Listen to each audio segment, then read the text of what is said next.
मध्य प्रदेश उपचुनाव को लेकर ताजा आंकड़े आ चुके हैं और मध्य प्रदेश की सभी 28 सीटों पर आज आपको महत्वपूर्ण और सटीक आंकड़े देने वाले हैं, क्योंकि मध्य प्रदेश की 28 सीटों के लिए वोटिंग खत्म हो चुकी है और हार जीत का फैसला 10 नवंबर को देखने को मिलेगा।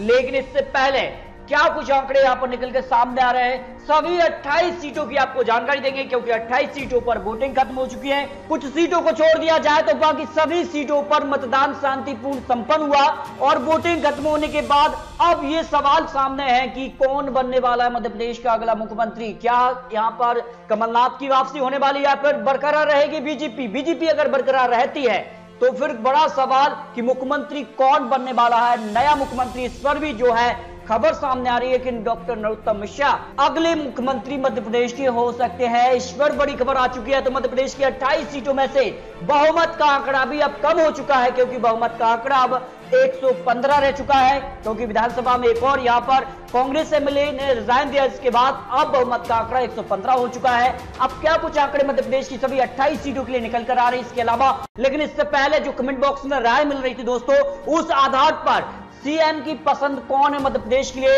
87% लोगों ने माना था कि मुख्यमंत्री के तौर पर कमलनाथ उनकी पहली पसंद है। 10% शिवराज सरकार और 3% सिंधिया को लोगों ने यहां पर मुख्यमंत्री की पसंद माना था। ये सर्वे कमेंट बॉक्स में राय के आधार पर आपको तैयार किए गए हैं। इसके अलावा 28 सीटों पर जो है वोटिंग खत्म है, लेकिन ज्योतिरादित्य सिंधिया अपना वर्चस्व बचाने की पूरी प्रयास किए हैं और जिस प्रकार से उन्होंने महारैली की है और बीजेपी और उनके वरिष्ठ नेता किस प्रकार से इस उपचुनाव में जो है कई रैलियों को संबोधित किया। इसके बाद क्या मध्य प्रदेश के लिए जनता ज्योतिरादित्य सिंधिया के समर्थकों के साथ जाएगी या फिर यहां पर कह सकते हैं कि कांग्रेस के साथ चली जाएगी, क्या कुछ आंकड़े यहां पर निकल कर सामने आ रहे हैं। इस पर आपको कुछ बड़े आंकड़े देने वाले हैं, क्योंकि ज्योतिरादित्य सिंधिया का भविष्य इन 28 सीटों पर टिका है। अगर ज्योतिरादित्य सिंधिया यहां पर हार जाते हैं तो फिर कहीं ना कहीं आने वाला भविष्य उनके लिए संकट भरा हो सकता है। लेकिन कई सीटों पर मायावती जी ने भी यहां पर चुनौती दी। इसके बाद क्या कुछ आंकड़े हैं, क्योंकि ग्वालियर चंबल ही महत्वपूर्ण क्षेत्र है, उस क्षेत्र में मायावती जी के भी अच्छे खाटे वोटर्स पाए जाते हैं। इस कारण से कुछ सीटों पर ग्वालियर चंबल की जो है त्रिकोणीय मुकाबला भी देखने को मिला है। यह भी बड़ी खबर यहां पर निकल कर आ रही है। ज्योतिरादित्य सिंधिया ग्वालियर डबरा विधानसभा सीट पर भी जिस प्रकार से हमलावर रहे थे और अपनी जबान पिसली थी, उससे कितना नुकसान बीजेपी को हो सकता है, ये भी अब आंकड़े निकल कर सामने आ रहे हैं। मध्य प्रदेश की 28 सीटों में से अगर बात करें तो ग्वालियर चंबल में सबसे ज्यादा 16 सीटों पर उपचुनाव था और उपचुनाव के लिए वोटिंग परसेंटेज यहां पर कम देखने को मिली है और इसका फायदा कांग्रेस को मिल सकता है। ये बड़े एक्सपर्ट मानते हैं कि बंपर वोटिंग जहां हो जाती है तो कहीं ना कहीं सत्ता पक्ष को इसका फायदा मिलता है और जानकार मानते हैं कि उपचुनाव के परिणाम सत्ता पक्ष में हमेशा आते रहे हैं। चाहे कर्नाटक के आपको रिजल्ट की बात करें या फिर हाल ही में जो उपचुनाव 2019 में हुए थे, उसमें भी जो है कहीं ना कहीं सत्ता पक्ष को फायदा मिलता है। उस चुनाव के लिए इससे बीजेपी को फायदा हो सकता है, लेकिन मतदान ग्वालियर चंबल में कम हुआ, इससे कांग्रेस को फायदा होने की संभावना यहां पर एक्सपर्ट ने रखी है। इसके अलावा मालवा निवाड़ की अगर बात करें तो यहां पर 7 सीटों पर उपचुनाव यहां पर कह सकते हैं वोटिंग समाप्त हुई है और यहां पर काफी अच्छा वोटिंग परसेंटेज दिखा है। इसमें अगर बात करें तो आगर विधानसभा सीट पर जो है यहां पर 83% तक मतदान हुआ है। बदनावर में भी 83%, हाट पिपलिया में भी यहां पर 83%, नेपानगर में भी अच्छा खासा यहां पर 75% मतदान हुआ है। यानी मालवा निवाड़ क्षेत्र में बीजेपी को फायदा होता नजर आ रहा है, जो एक्सपर्ट के आंकड़े हैं। अन्य क्षेत्र की बात करें तो अन्य क्षेत्र में भी 5 सीटों पर मतदान समाप्त हुआ है। सांची, मल्हारा, अनूपपुर, ब्यावरा और यहां पर सुर्की विधानसभा सीट भी काफी महत्वपूर्ण सीट बनी हुई थी। इसके अलावा 3 सीटों पर यहां पर एमएलए निधन के कारण ये सीट खाली हुई, तो यहां पर जो है मतदान लगभग औसतन रहा है। यानी आगर विधानसभा सीट पर लेकिन मतदान 83% देखने को मिला है। और यहां पर क्या कुछ आंकड़े इन 28 सीटों पर निकलकर सामने आ रहे हैं। सबसे पहले बात कर लेते हैं ग्वालियर चंबल की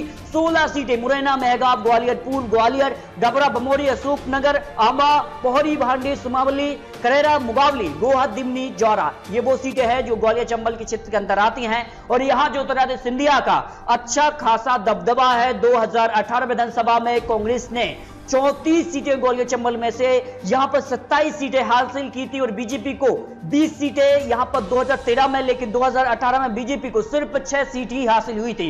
यानी ग्वालियर चंबल में ज्योतिरादित्य सिंधिया ने एक तरफा लहर चलाई, लेकिन ज्योतिरादित्य सिंधिया अब बीजेपी के साथ आ चुके हैं। उसके बाद जनता का मन क्या रहा है, जनता के आंकड़े और जो एक्सपर्ट के आंकड़े रखे गए हैं उन आधार पर, और यहां पर जो है क्या कुछ आंकड़े बन सकते हैं। यहां पर जो एक्सपर्ट के आंकड़े हैं कि बीजेपी को ग्वालियर चंबल की 16 में से 5 सीटों पर जीत हो सकती है, कुछ सीटें प्लस या माइनस हो सकती है, 5 सीटों पर प्लस या माइनस, यानी यहां पर गिरावट भी देखने को मिल सकती है और कुछ सीटें ऐड भी हो सकती हैं, लेकिन औसतन इनको 5 सीटें मिलती नजर आ रही हैं इन 16 सीटों के अंदर। भाई कांग्रेस की बात की तो यहां पर कांग्रेस को प्लस यहां पर 9 या माइनस सीटें हो सकती हैं, जिस कार का परफॉर्मेंस रहा था 2018 के मुकाबले, लेकिन 2020 में कई गद्दावर नेता जो हैं वो बीजेपी में जा चुके। इस कारण से कांग्रेस को यहां पर कुछ सीटों पर नुकसान है और कुछ ऐसी सीटें भी रही हैं कांग्रेस के लिए जो बीएसपी के बड़े नेताओं को उन्होंने टिकट दिया है और बीएसपी के कैंडिडेट को अपना कैंडिडेट माना, जिस कारण से जनता बिखर गई है, जनता का वोट जो था वो बिखर गया था, ये माना जा रहा है यहां पर जो खबर है। इसके अलावा बहुजन समाजवादी को 2 सीटों पर जीत मिल सकती है। यहां पर जो बड़ी खबर है कि 2 सीटों पर, यानी कि 0 से 2 सीटों पर बहुजन समाजवादी पार्टी जो है उसको जीत मिल सकती है। ये क्षेत्र उनके लिए काफी महत्वपूर्ण है और अगर वो उनको 2 सीटें मिल जाती है तो फिर निर्णायक भूमिका में आ सकते हैं। 2018 की तरह एक महत्वपूर्ण भूमिका बीएसपी अदा कर सकती है यहां पर मध्य प्रदेश की 28 सीटों के लिए। अगली विधानसभा सीटों की बात करें तो मालवा निवाड़ क्षेत्र की 7 सीटें आ जाती है। सुबासाराम, मांधाता, सांबेर, आगर, बदनावर, हाट पिपलिया, नेपानगर, ये महत्वपूर्ण सीट है क्योंकि यहां पर जो है बीजेपी को बढ़त मिलती नजर आ रही है, क्योंकि जिस प्रकार से यहां पर मतदान हुआ है, आगर विधानसभा सीट बीजेपी एमएलए निधन के कारण खाली हुई थी, तो यहां पर भी 83% मतदान हुआ है। बदनावर, हाट पिपलिया, ये वो कुछ महत्वपूर्ण सीटें रही हैं जहां पर मतदान ज्यादा परसेंटेज रहा है। इसका फायदा सत्ता पक्ष को हो सा नजर आ रहा है जो आंकड़े हैं। तो यहां पर अगर बात करें 7 में से 3 प्लस या माइनस सीटें बीजेपी को यहां पर होती नजर आ रही है, जबकि 4 प्लस या माइनस सीटें यहां पर कांग्रेस के पक्ष में जाती नजर आ रही हैं। ये